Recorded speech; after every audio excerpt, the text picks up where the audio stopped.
What's going on, world? I am Chris McPherson, and I'm pleased to be here with you another week.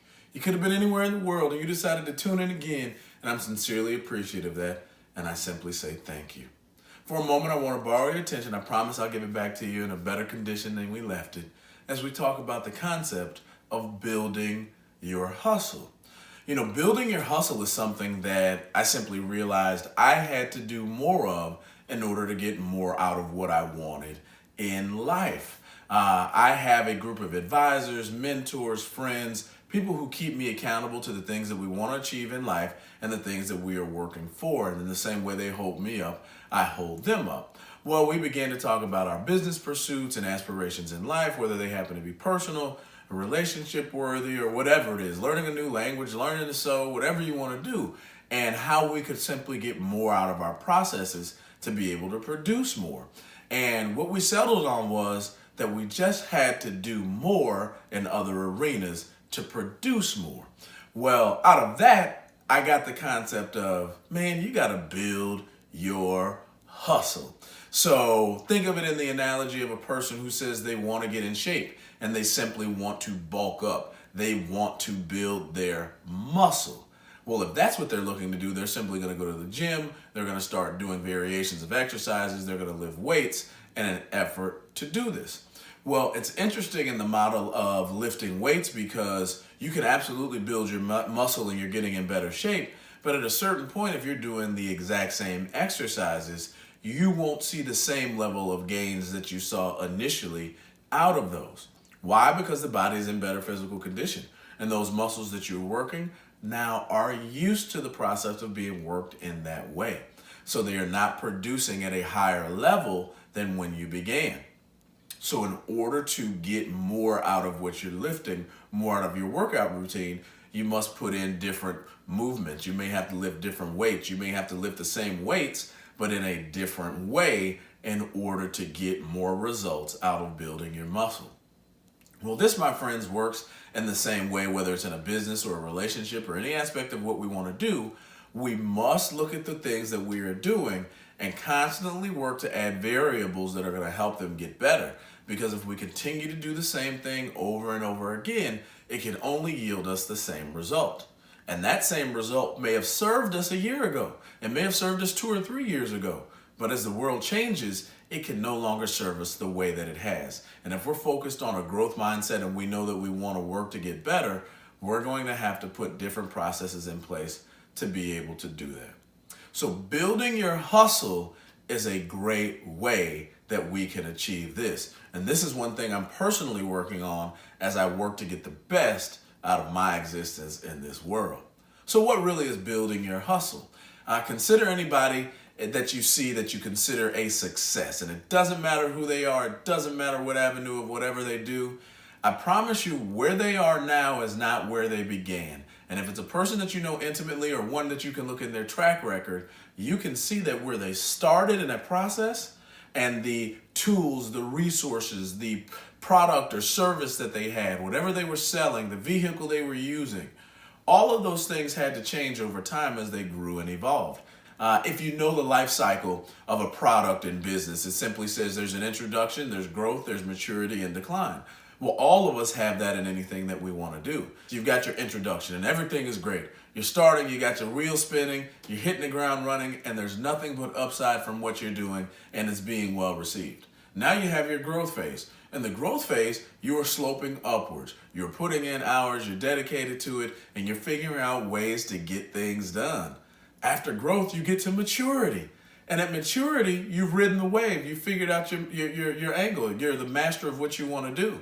But the one thing that comes after maturity is simply decline, because the product itself has to fall off. The muse that you were using that worked at that time may not work anymore because the world constantly evolves. Consider things such as the CD that was preceded by the cassette, that was preceded by the 8-track, that was preceded by the 45 or the 33. You get my analogy. The fact is, these things were once the top. They were once the product to have. They were once the optimal of how we listen to music. Now, music isn't even something that you share tangibly. It's all streaming. It's all digital. It's a download if people still do that. So the catch is, in order to get more, you must continue to evolve in whatever processes you want.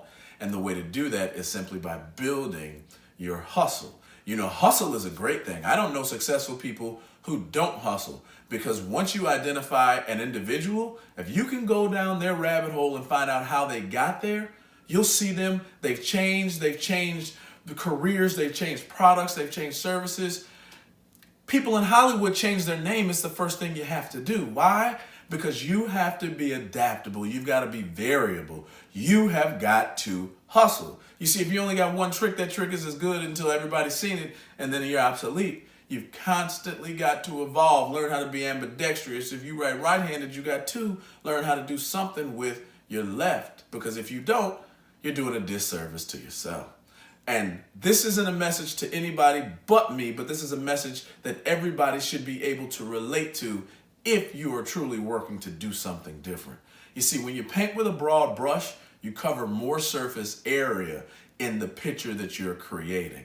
So it's important for us not to get too narrowed in scope to the one thing that we wanted to do or the thing that we've done, but be broad enough to keep our hustle bag intact and continue to add to it as we grow. And in a investing standpoint, they'll say you need to diversify your bonds. You need to have a diverse portfolio. In an idiom standpoint, they'll say don't put all your eggs in one basket. But in fact, you should have many baskets that have many different eggs in them.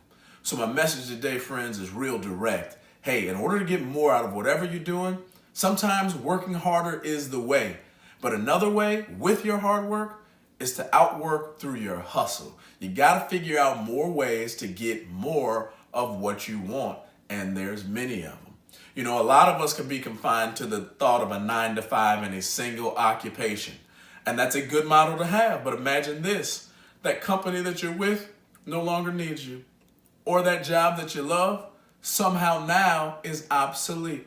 So you're starting over at ground one. But think of it this way: what if you had a 9-to-5 and you incorporate yourself in your own business, and you've got a passion, and you've got a product, and. So if one of those things goes away, you still got others that are supporting you. And that's the nature of truly working in a hustle relationship. Hustle shouldn't be anything that's considered jack of all trades or bad. In fact, hustlers are the ones who produce the most in this world, because they're always looking for new and innovative ways to simply get it. So when they talk about getting the bag, I'm out here and I'm working to get it in any way possible, because ultimately that's what it takes. Entrepreneurs know this. You've got to solve for X, Y, and Z every single day. And in order to do that, you got to make sure you got X, Y, and Z in your bag. So don't get weary, my friends. Keep up the good work. If it's not working out the way you have seen it before, it's not working out the way that you want it to, go back and consider why. And if you consider that why, figure what tools, what tweaks, what difference can you make in what you're already doing to continue to help your business, that relationship, that process, that learning curve evolve so that you can continue to succeed. Remember, my friends, this is the positive place where we come to learn and discuss and think about all things positive to help you on your way. Listen, the journey itself is a long road, and that's a good thing. It doesn't have to happen today, but over time, day by day, it absolutely will.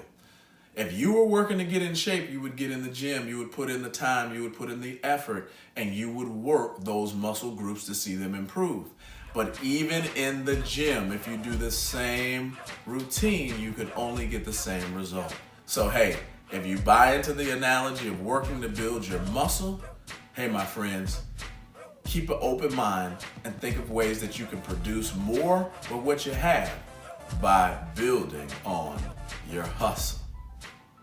After all, it's possible. I'm a